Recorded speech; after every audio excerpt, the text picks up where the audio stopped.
मैं तो ना बीजेपी का ना कांग्रेस का, मैं तो अपनी घरवाली का हूं। तो हम किसी भी पार्टी से क्यों ना हो, लेकिन एक नाम जो हम सबके दिलों पे राज करता है वो होता है सरदार भगत सिंह का। वो निर्विवाद रूप से हमारे दिलों में बसते हैं, चाहे मैं हिंदू हूं चाहे मैं मुसलमान हूं, लेकिन निर्विवाद रूप से उनको पूजा जाता है। आइए अपनी कविता की कुछ पंक्तियां उनको समर्पित करता हूं। और ये वस्तुतः कोई कविता नहीं है, ये उनका पूजन है, उनका वंदन है। मैं ये देखना चाहता हूं कि बर के लोग आज शहीद भगत सिंह के लिए कितने उतावले हैं, कितने प्रेम से, कितने साथ देकर इस कविता को सुनते हैं। आप सब ने सुना होगा जिस समय भगत सिंह को फांसी लग रही थी और वो बैरक से निकल के जा रहे थे तो गाना चल रहा था। वो गीत आप सबको याद है, मेरा रंग दे बसंती चोला। तो मैं चाहता हूं कि आज इस पूरे चोले को बसंती रंग में रंग दिया जाए। मैं शुरू करता हूं इनका स्वागत।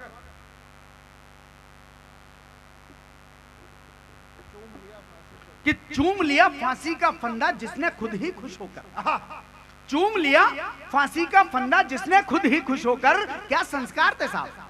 कहते हैं जब भगत सिंह और तीनों को फांसी लग रही थी तो उनमें आपस में लड़ाई हो रही थी कि पहले मैं जाऊंगा फांसी के फंदे पर। ये संस्कार थे उनके कि चूम लिया फांसी का फंदा जिसने खुद ही खुश होकर, चूम लिया फांसी का फंदा जिसने खुद ही खुश होकर, जिसने जीवन धन्य कर लिया मिट्टी में शोणित होकर। चूम लिया। ये मुलायम सिंह यादव मायावती यहीं घूम रही है, इन्हें भी कुछ करो यार।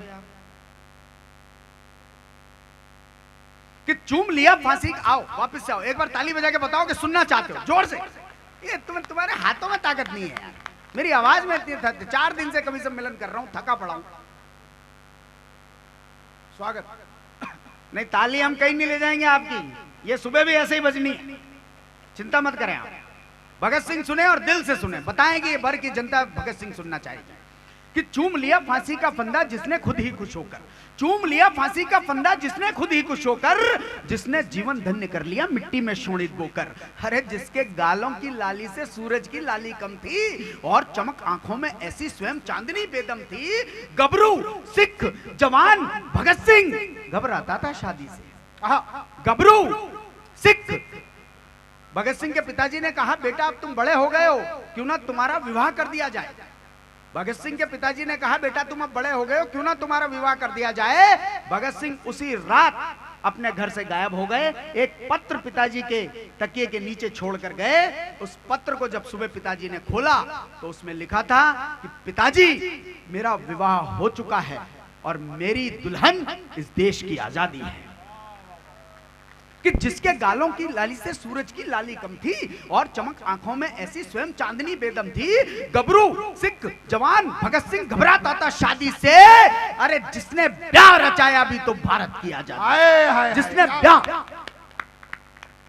जिसने ब्याह रचाया भी तो भारत की आजादी। और एक गलतफहमी और दूर कर दूं मैं आपको, गांधी जी अहिंसा के पुजारी थे, आज उनका शहीदी दिवस है, मैं प्रणाम करता हूं। आप क्या समझते हैं कि जिन अंग्रेजों का पूरे विश्व पे राज चलता था वो गांधी जी के डंडे से डरते थे, वो नेहरू जी से डरते थे, वो जिन्ना से घबराते थे? नहीं साहब, मैं बताता हूं अगर अंग्रेज डरते थे तो किससे डरते थे? कि ना नेहरू की चालाकी से, ना गांधी के डंडों से, ना नेहरू की चालाकी से, ना गांधी के डंडों से, ना टैगोरी चापलूस, ना जिन्ना के हथकंडों से। ना नेहरू की चालाकी से, ना गांधी के डंडों से। अच्छा लगे जब बजाना कि ना नेहरू की चालाकी से, ना गांधी के डंडों से, ना टैगोरी चापलूस, ना जिन्ना के हथकंडों से। अरे गोरे जिसकी सिंह गरज से डरे डरे से रहते थे, एक शेर था आजादी का जिसे भगत सिंह कहते थे। एक शेर जिंदाबाद। एक शेर था आजादी का जिसे भगत सिंह कहते थे। तो मौत सामने देख भी जिसका हृदय एक क्षण ना डोला, भगत सिंह भारत माता से झूम झूम कर ये बोला। क्या बोला? हो मेरा रंग दे मेरा रंग दे, मेरा रंग दे बसंती चोला, मेरा रंग दे, मेरा रंग दे, मेरा रंग दे बसंती चोला, माए रंग दे बसंती चोला। जो बचपन से पला बड़ा था वीरों की परिपाटी में, जो बचपन से पला बड़ा था वीरों की परिपाटी में। सरदार भगत सिंह बहुत छोटे हुआ करते थे साहब, 5-6 साल। हाँ तुम जाओ, तुम्हारे टॉपिक नहीं है, सोनम गुप्ता ही तुम्हारा टॉपिक है। इस देश में सब चाहते हैं कि भगत सिंह वापस जन्म ले। सरपंच साहब, इस देश में सब चाहते हैं कि भगत सिंह पैदा हो, लेकिन पड़ोसी के घर में। वाह, मेरे घर ना हो। मेरे घर तो मुकेश अंबानी ही पैदा होना चाहिए। यह समस्या है इस देश कि जो बचपन से क्या संस्कार थे साहब, आप सोचें उस जमाने में, उस बालकाल में, उस बचपन में क्या संस्कार थे कि जब भगत सिंह के पिताजी उनको खेत में लेके गए तो देखा भगत सिंह कुछ बो रहे हैं, कुछ रोप रहे हैं जमीन में, खेत की। उनसे पूछा पिताजी ने, सरदार किशन सिंह नाम था उनके पिताजी का। किशन सिंह जी ने पूछा, बेटा क्या कर रहे हो? छोटे से भगत सिंह ने उत्तर दिया कि पिताजी बंदूकें बो रहा हूं, बंदूकें बो रहे हो, क्या करोगे? भगत सिंह ने कहा, पिताजी मैं बंदूकें बो रहा हूं, आज नहीं तो कल इन बंदूकों के पेड़ों पर बंदूकें लगेंगी और उन बंदूकों के जोर पर हम इस देश से अंग्रेजों को मार भगाएंगे। ये संस्कार थे उस समय के। सुने कि जो बचपन से पला बड़ा था वीरों की परिपाटी में, जो बचपन से पला बड़ा था वीरों की परिपाटी में, बंदूकें बोया करता था जो भारत की माटी में।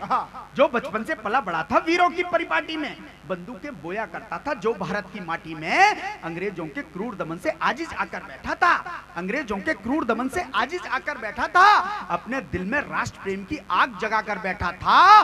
और सुनो, जब दिन थे उसके मस्त खेलने खाने के, वो सपने देखा करता था भारत पर मिट जाने, वो सपने देखा करता था भारत पर मिट जाने के। और भगत सिंह ने कभी भी हिंसा का प्रयोग नहीं किया।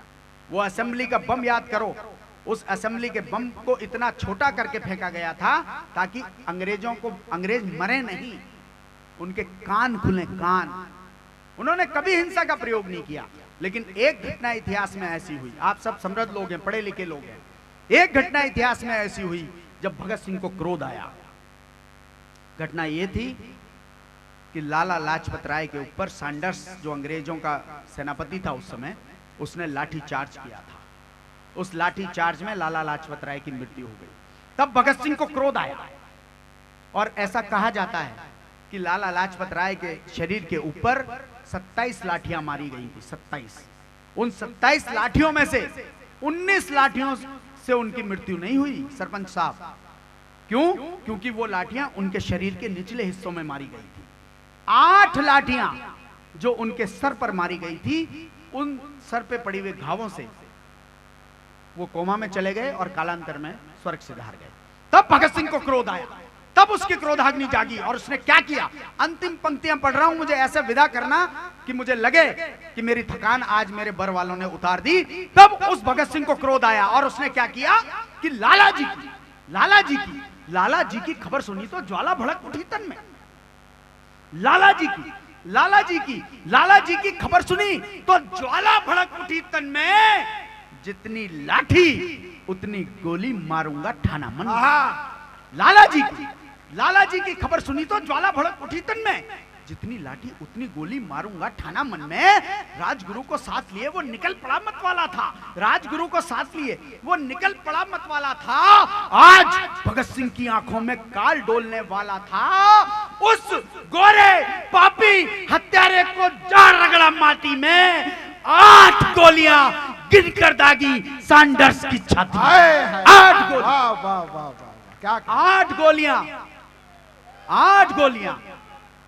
गोलियां गिनकर दागी सैंडर्स की छाती में। तो इनकलाब लेकर के निकला, जरे इनकलाब लेकर के निकला था जब वीरों का टोला।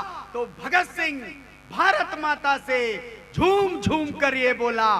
क्या बोला? एक बार तालियों के साथ, ओ मेरा रंग दे, मेरा रंग दे, मेरा रंग दे बसंती चोला, मेरा रंग दे, मेरा रंग दे, मेरा रंग दे बसंती चोला, माए रंग दे बसंती चोला। अरे जिस चोले को पहन के निकला दीवानों का टोला, माहे रंग दे बसंत। बहुत बहुत धन्यवाद, बहुत बहुत शुक्रिया। भारत माता की।